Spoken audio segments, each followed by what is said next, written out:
today we're going to do a golden goddess makeup look. So we're going to start off with putting concealer on our eyes. If you guys have ever watched my tutorials, you know that's a base that I use, basically like a primer.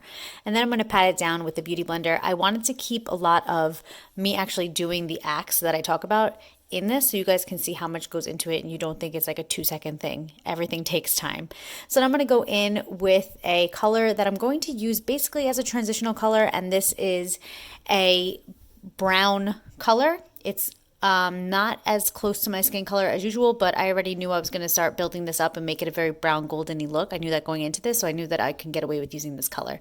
So we're just going to build that up, and then we're going to go in with a MAC brush, and this is a fluffy one, and we're going to go in with a nice matte brown, and we're going to basically put this, if you guys have ever watched my tutorials, this is usually where I put the color black, like a matte black, but we're going to do a brown because we want to keep this a very brown, bronzy, kind of golden-y color. So I just wanted to keep in how much I actually do pump this in, build up this color, and then just do windshield wiper motions to bring it up, adding more color as needed.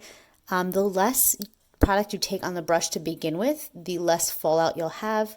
And as I always say, color is buildable, so you want to do a little bit at a time. I've actually said to people before, like I've done their makeup or I've helped them do their makeup, and I'm like, go very gentle, or I'll say like, don't be afraid. And then they're like, but you're so gentle. And it's like, yeah, you don't have to be rough. You don't have to hurt anybody doing this. You can be super gentle and still get the color across and still be able to build up the makeup. And it's actually better to blend when you're a little bit more gentle than being rough. When you're rough, it just kind of, wherever you put that color, it's just going to stick and it's going to be really hard to blend it out. So if you just keep a light hand and just continually do the same motions, it's just much easier to blend. Then I'm going to go in with a very orangey shimmer color. This is all from the Your Shades eyeshadow palette that I always talk about. It's in my Amazon affiliate link. I'm pretty sure it's sold out, but you guys can definitely check it out in the cruelty-free makeup section. It's like super affordable, but I like to always put on a shimmer with my finger, or you guys can use a damp flat brush and it'll just really pick up that extra pigment.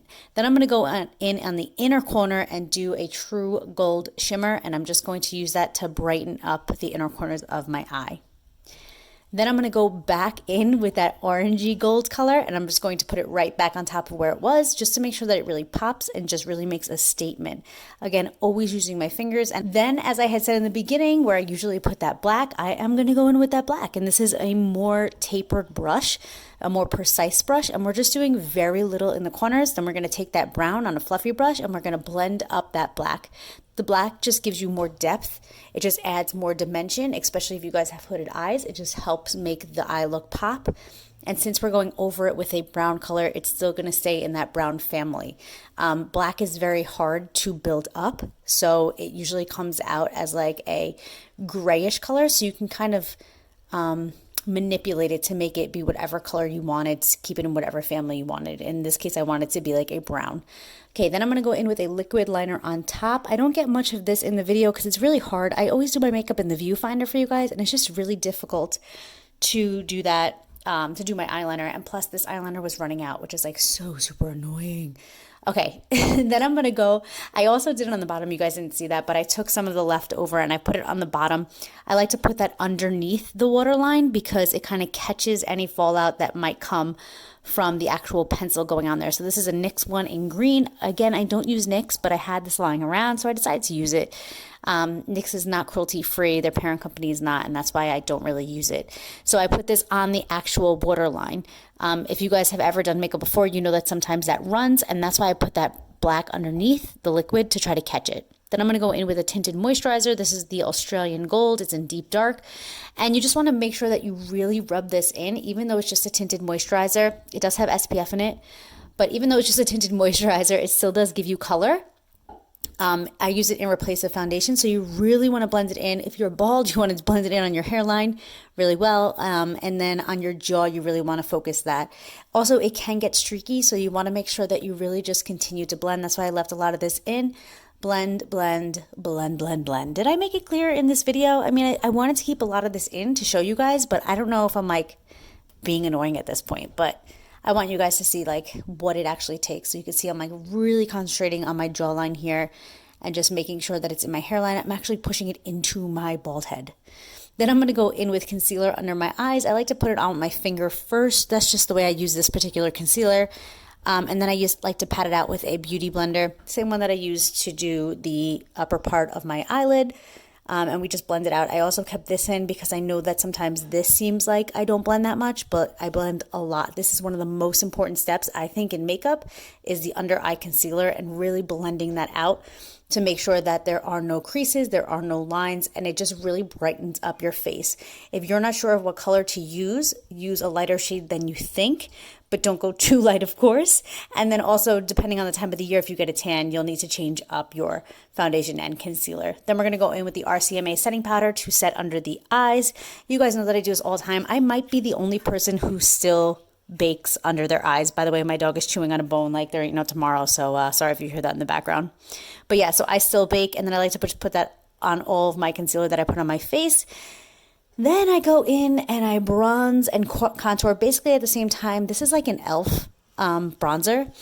So basically you want to do C shapes on your face. If you want to like make your jawline more pronounced, you do E shapes, but I have a really pronounced jawline, so I don't need to. But you want to basically go where like the sun hits for a bronzer, and then for a contour you want to just, sharpen out where I'm going right now, your cheeks and everything like that. My bronzer doesn't have any shimmer in it, so therefore I can use it as a contour as well. Then I take a brush that I exclusively use for wiping away setting powder, and I wipe away the setting powder. There is no other color that is on this brush, and I do that purposely because I don't want to get any dark colors underneath my eyes.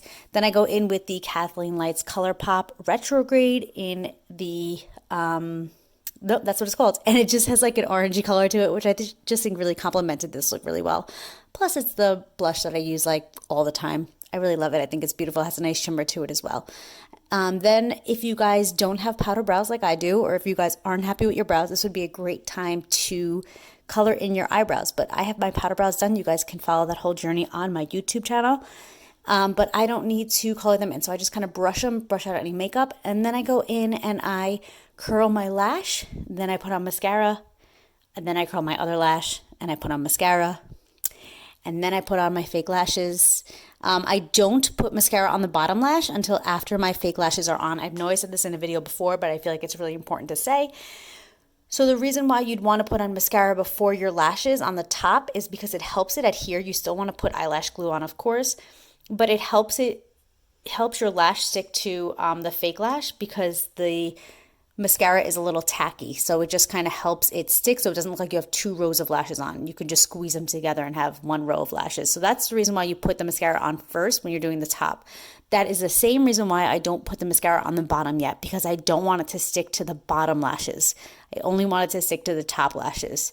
So that's that. My lashes are on, and then I go in with the mascara wand and I just put it on the bottom lashes. Super simple. And then when we're done with that, we see what color we're going to use. And I stuck with the browns, which I really like. This is a Madly Matte. They don't call it a lip stain, but it definitely is. They're like $1 at the dollar store. It's wild. These things are amazing, and I use them like every time I do my makeup. And this one was in a really pretty warm brown family. And I'm just so happy with this. So I hope you guys like this video. I hope you guys like the in-depthness of it. And I'll see you guys next time. Bye.